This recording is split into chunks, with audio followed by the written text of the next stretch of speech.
काला साया। यूं तो बनारस घाट अपनी खूबसूरती के लिए बहुत प्रचलित है, पर घाट के किनारे कई राज लिए बैठे हैं। ये कहानी शुरू होती है बनारस के घाट के पास बने ममता निवास से, जहाँ प्रिया लाल जोड़े में ममता के घर उसकी बहू बनकर आती है। आओ आओ बहू, घर को अपने पैरों से पवित्र करो।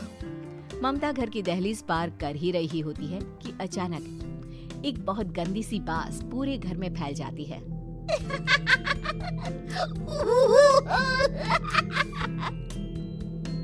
ये बदबू और ये आवाजें, ये कौन हंस रहा है माँ? अब ये पड़ोसी ना हमारे थोड़े अलग से है। कहाँ हम शाकाहारी और ये मांस मच्छी खाने वाले।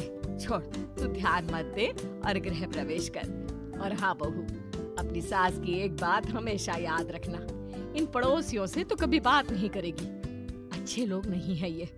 अपनी सास की ये बात मानेगी ना बेटा? हाँ माँ, जो आपकी मर्जी, मैं उनसे बात नहीं करूंगी।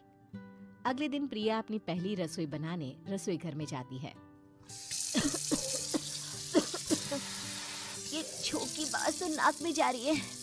एक काम करती हूँ, खिड़की खोल देती हूँ। प्रिया खिड़की खोलने जाती है। इतने जाले, लगता है इस खिड़की को कभी खोला ही नहीं गया। पर ऐसा क्यों? ओह, नॉन वेज की स्मेल आती होगी ना।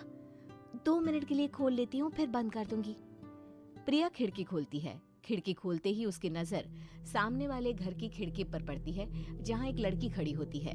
हाथों में मेहंदी, लाल रंग की साड़ी, बिल्कुल सजी धजी, मानो प्रिया की तरह ही वो भी नई नवेली बहू हो। वो प्रिया को देखकर मुस्कुराती है। हे भगवान, माँ ने तो इनसे बात करने को मना किया था। प्रिया फौरन ही खिड़की बंद कर देती है और तवे पर चढ़े रोटी की ओर देखने लगती है, पर वहाँ रोटी न होकर मछली पड़ी होती है। ये क्या? पहली ही रसोई में इतनी बड़ी गलती! हे भगवान, अब मैं क्या करूं? प्रिया बहुत डर जाती है और फौरन रसोई की सफाई करने और फिर सभी के लिए खाना बनाने लग जाती है। जब वो सबको खाना परोसती है, सब तो ठीक है, मैं बेकार में चिंता कर रही थी। हे भगवान, ऐसे ही बस अपनी कृपा बनाए रखना। रात के वक्त जब सब सो रहे होते हैं, तब प्रिया को पायल की आवाज सुनाई देती है, जिससे उसकी आंख खुल जाती है। ये पायल की आवाज कहाँ से आ रही है? प्रिया उठकर उस आवाज के पीछे छत की सीढ़ियों तक जाती है। तभी उसे बच्चे के रोने की आवाज आती है। प्रिया छत पर जाती है तो क्या देखती है? वही लाल साड़ी वाली लड़की अपनी गोद में एक नवजात बच्चे को घुमा घुमा कर सुला रही है। तभी प्रिया की नजर उसके पेट पर पड़ती है। ओह गॉड, ये तो प्रेग्नेंट भी है। सुनिए, बच्चा सो नहीं रहा है क्या? मैं कुछ मदद करूं? नहीं नहीं, आपके घर वालों को अच्छा नहीं लगेगा, मैं संभाल लूंगी। स्नेहा की गोद से बच्चा हाथ मारकर प्रिया की गोद में आने को छटपटाने लगता है। दोनों घर अगल बगल में बने होने के कारण प्रिया उस बच्चे को गोद में ले लेती है। प्रिया के पास आते ही वो सो जाता है। बच्चे का वो स्पर्श रात भर प्रिया भूल नहीं पाती और अगली सुबह वो छत पर कपड़े सुखा रही होती है। तभी उसे एक औरत इशारा करके बुलाती है। स्नेहा कह रही थी बाबू तुम्हारी गोद में आते ही सो गया। मैं गौरी, स्नेहा की माँ हूँ। बहू, घर आना, बाबू को खिला भी लेना। शाम को जब घर पर कोई नहीं रहता, बच्चे से मिलने के लिए प्रिया छिपकर अपनी पड़ोसन के घर चली जाती है और कुछ देर बच्चे को खिलाकर वापस लौट आती है। इसके कुछ दिन बाद ही प्रिया को पता चलता है कि वो माँ बनने वाली है। ममता की खुशी का ठिकाना नहीं रहता।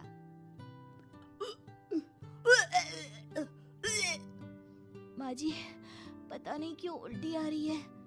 प्रिया भागती हुई वॉशरूम में जाती है तो हरे और लाल रंग की उल्टी करती है। उस उल्टी में से कीड़े निकलते हैं। ये क्या? खून और ये कीड़े! माँ! माँ! प्रिया की आवाज सुनकर ममता दौड़ कर आती है, पर बेसिन में कुछ नहीं होता। प्रिया हक्की बक्की रह जाती है। ये सब क्या हो रहा है? प्रिया घबरा जाती है और अपने कमरे में जाकर सो जाती है।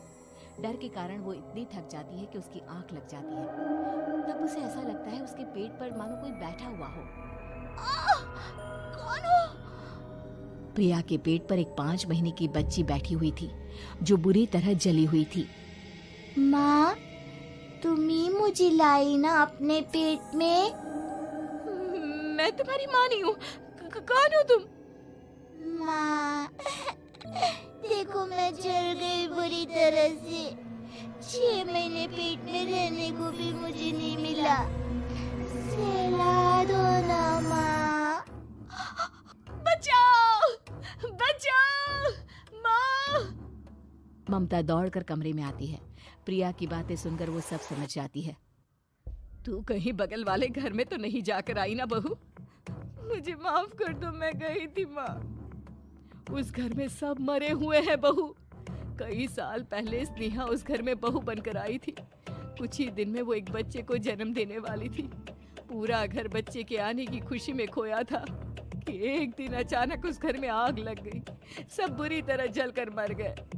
गौरी आज भी दादी बनने का इंतजार कर रही है और इसीलिए स्नेहा ने अपना अजन्मा बच्चा तुम्हारी कोख में डाल दिया। ममता ये कह रही होती है कि पीछे से उसके पैरों को एक बच्चा पकड़ लेता है। दादी, दादी। माँ, स्नेहा की गोद में यही बच्चा था। ये बच्चा कौन है फिर? तेरी मौत है। तेरी भी दादी। जिस चीज का ममता को डर था वही हो गया। ममता निवास के ऊपर मौत ने चादर बिछा दी थी। प्रिया का पेट ऐसे बढ़ जाता है मानो 9 महीने का हो।